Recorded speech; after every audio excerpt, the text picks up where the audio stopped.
Hi, morning. So there's been a lot of fuss on social media and in the Echo about the protests that took place at the council meeting on April the 23rd, especially the protesters who were there about Israel's war in Gaza.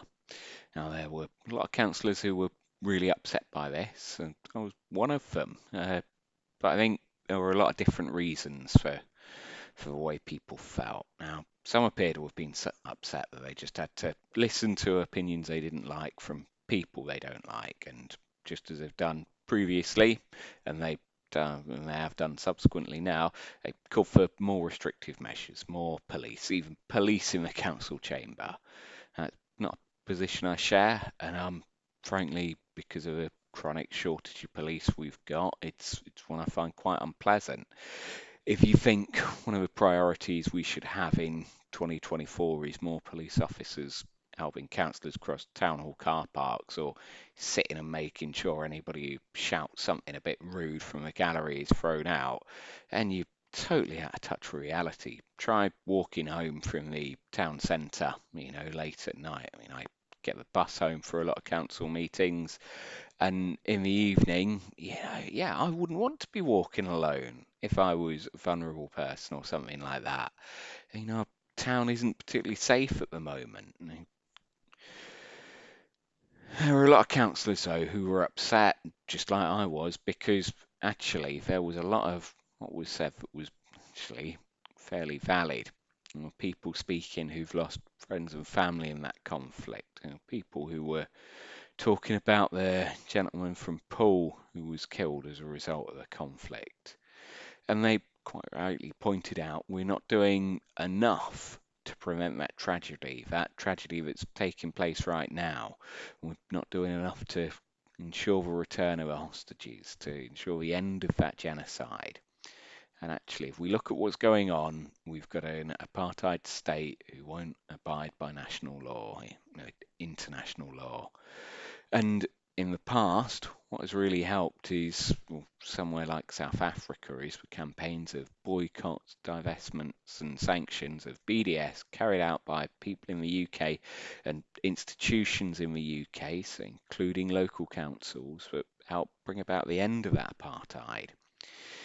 And so far, we're failing to take similar levels of action, certainly in BCP. In fact, when it comes to our pensions, we've failed to divest from fossil fuels at all, despite declaring a climate emergency and passing motions at full council to that effect.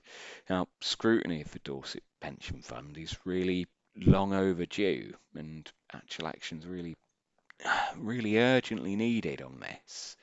So there are two things this council can do and should do as a priority. So the first is write to the relevant government ministers and ask that they stop the supply of arms to Israel and cease economically supporting the occupation of illegally occupied, seized like territory and whatnot. That's a really straightforward thing we can do. Secondly, we should divest the pension fund from all companies that operate from countries actively engaged in human rights abuses. And so that includes not just places like Russia and Iran, which we already sanctioned, but that list does include Israel. As such, myself, the rest of the Green Group, we've submitted a request for this issue to be added to the work programme of the Overview and Scrutiny Board to appear on the next available agenda. And my wife, who's much better at than me and much more eloquent and better at approaching the other councillors, and I think spends less time just winding them up by telling them how it is. She's also emailed the other councillors who sit on the council with me, asking for them to support as well. I think previously I've emailed for BCP councillors who sit on the Dorset Pensions Fund, stressing the need for them to get to grips where our money is and to look at taking that out of any investment scheme where we should be concerned about that money being spent on, weapons, terrorism, climate change, all of those things. Aside from that, there's something we can all do as individuals, though, especially you if you're watching this video, because you're almost certainly a resident of BCP Council. And that's to contact your local ward councillors and ask them to support the request we've made going into the ONS board. If that comes from not just, us in the Green group, but the Labour group, the Lib Dem group, the Christchurch Indies, or even the Conservatives, then it's going to be looked at more urgently, and this is an urgent thing that needs to be done. I mean, we should be putting more pressure on our government to come clean about the UK's involvement in Israel's war and to actually step back from supporting and providing diplomatic and military cover for an ongoing genocide. It just shouldn't be happening. Anyway, so look, if you are a resident of BCP Council, contact your local ward councillor and ask them to support the Green Group in getting this work done. Thanks for your time.